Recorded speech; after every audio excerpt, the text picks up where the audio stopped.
In 2018, a coworker told me that 11 Arts had sent us movie tickets for a film that I had never heard of up until that point. I didn't know anything about the movie or who made it, but I figured, why not? That movie would never leave my thoughts in the years to come. I found myself enchanted with not just its breathtaking visuals, but with what it had to say about growing up and the inherent beauty and absurdity of what childhood is. That movie was Penguin Highway. Penguin Highway follows the journey of Aoyama, a young and inquisitive boy growing up in a small suburban Japanese town. Gifted with an insatiable curiosity, Aoyama does things like take notes on everything around him, seeking scientific explanations for everything that happens, and prides himself on always being the smartest person in the room. He's like the ultimate dinosaur boy or horse girl in that regard. Eager to grow up quickly, he finds himself at a stage where he begins to notice girls, yet struggles to comprehend these newfound feelings. For instance, at one point in the movie, he's confused why some girls' bodies make him feel funny, and why, for instance, his mom's doesn't. It's all very innocent, and truth be told, that's one of the things I love the movie for tackling.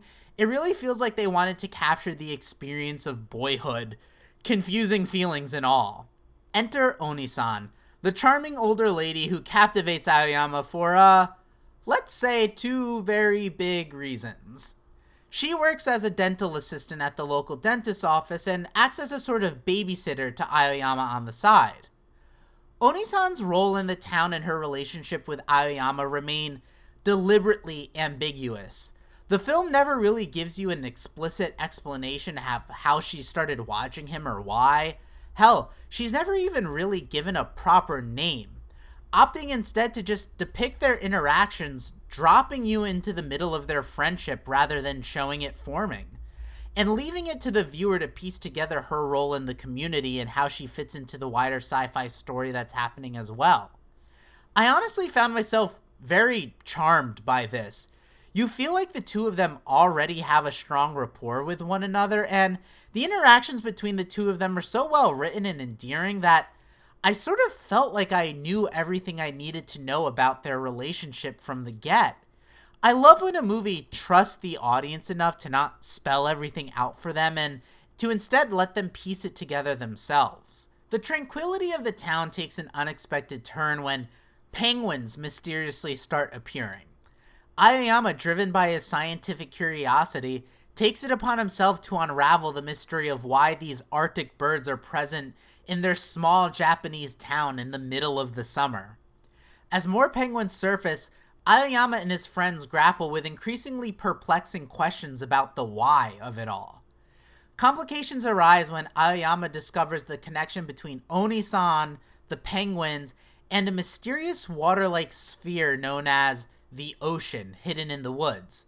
This only gets worse with the emergence of the Jabberwocks, strange walrus creatures that eat the penguins, and as people are starting to become consumed by the growing ocean, the situation very quickly becomes dire.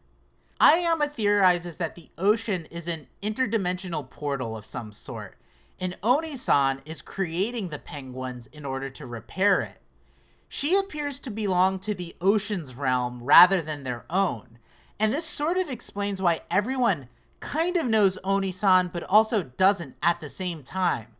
Why everyone seemingly has memories of her but also can't recall things like her name.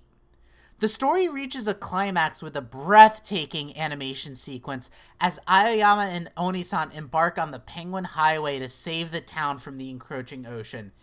Seriously, this is absolutely one of my favorite sequences in an animated movie of recent years. Like, I put it up there with What's Up Danger in Spider-Verse.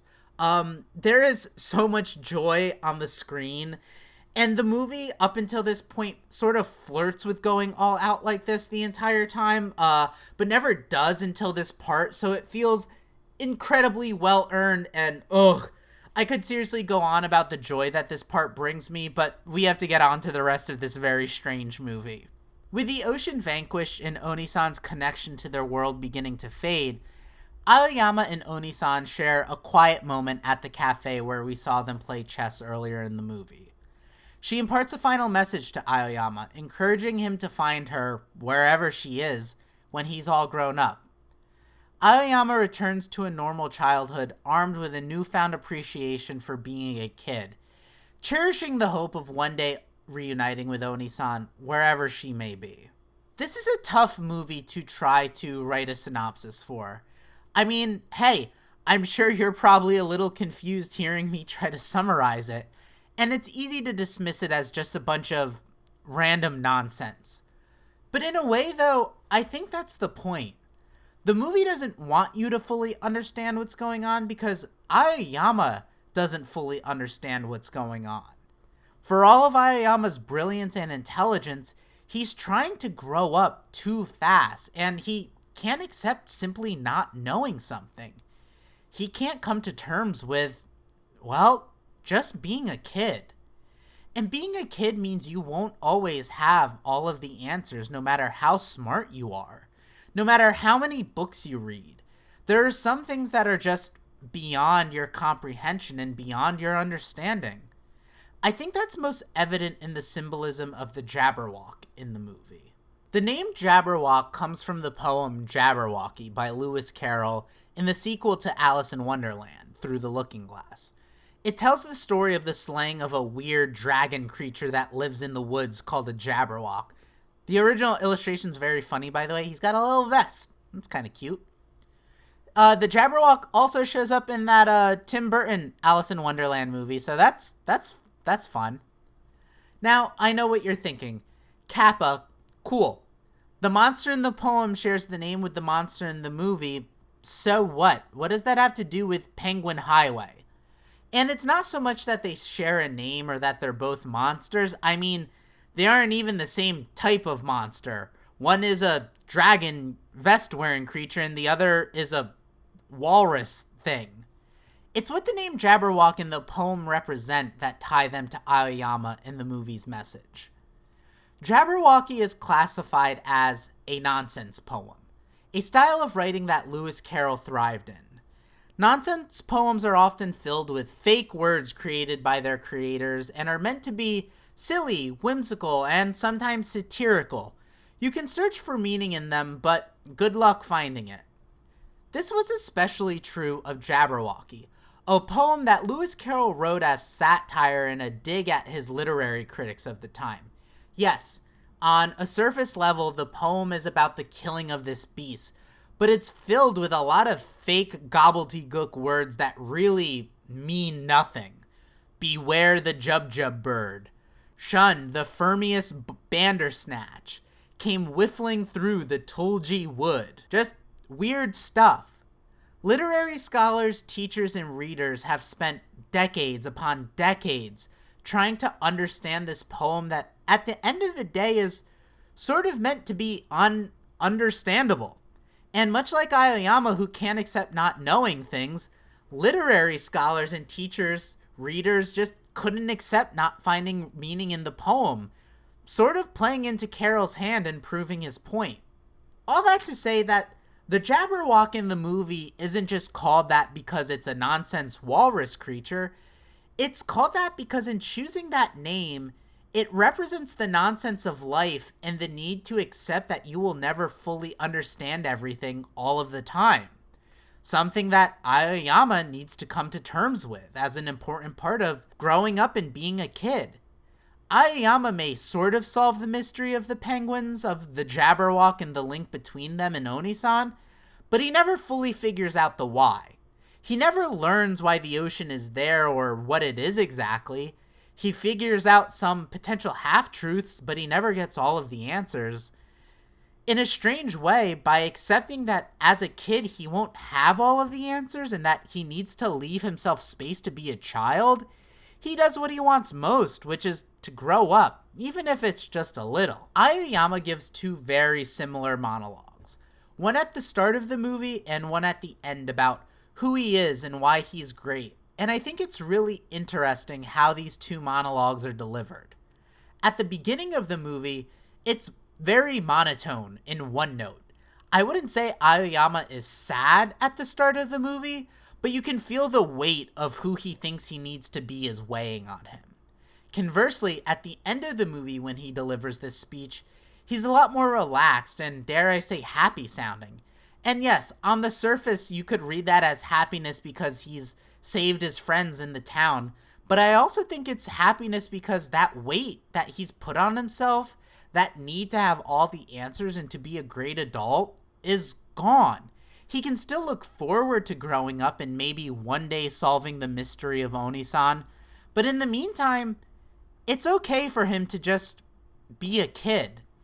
And that's what I love about this movie at the end of the day. It's not scared to deal with the sadder or even just wackier parts of childhood. I remember being a kid and the concept of growing up being utterly terrifying to me, mostly because it's just a weird existential thing to try to comprehend as a child, and I think that the movie tackles that anxiety in a really delicate way. There's an understanding of boyhood here that I find few movies really ever get right. I mean, even Aoyama's crush on Onisan is handled wonderfully. And listen, there's a lot of anime out there that could have handled this young boy's crush on an older woman in pretty yikes-inducing fashion, but Penguin Highway really walks that tightrope so delicately, and I appreciate that about it so much. So often childhood discovery of attraction is something movies are scared to explore, or if they do explore it, they handle it in either a really poor or a really sanitized manner, so it was refreshing to see a movie handle it head on and treat it with the tact that I think it quite frankly deserves. And I mean, it's accurate too. When you were a kid, chances are your first real crush was on someone way older than you. Everyone has that brain neuron activation moment with a celebrity, for instance. Aoyama isn't a perv or a degenerate. He's just a confused boy who's experiencing feelings he's freaked out by, even if it's in a quiet way.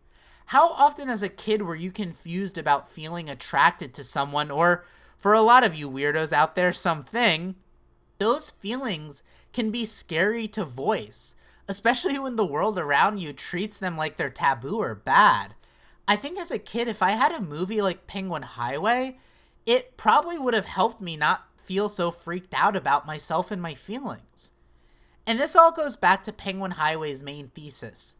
Growing up is scary, confusing, and quite frankly, really absurd. And guess what? That's okay because it's supposed to be. I think it's easy to dismiss the penguins and the Jabberwock as just random, or Aoyama's feelings towards Onisan as just being played for comedy. But I think when you stop to think about those things within the framework of boyhood and growing up, you end up with a much deeper movie than people give it credit for. There are so few movies that want to deal with all parts of childhood. We often get safe, sanitized versions that echo an ideal of childhood, but not really what it's like in full. Growing up is a beautiful, ugly, and again, absurd experience, and I think that's what I appreciate most about Penguin Highway. It wants to reckon with all of that. Penguin Highway reminded me of days long past, but I also think just sort of reassured me about my own childhood experiences in a way. Sometimes you won't have all of the answers. You won't know why the girl you like doesn't like you back, or why you're feeling the way you do when you see her, or why penguins are showing up in the middle of your small town in the middle of your summer vacation. And you know what? That's okay. Because not knowing, well, it's just part of growing up. Hey everybody, thanks for watching. I've been wanting to make this video for a long time. I really love this movie, so it was awesome to get to talk about it. While you're here, subscribe if you want to see more, and if you haven't already, check out my group channel, Tanuki Lab, that I run with my very good friends CircleTunes HD, Cell Shock, and Ivan Animated, and Get Mads. We're having a lot of fun over there. Until next time, bye!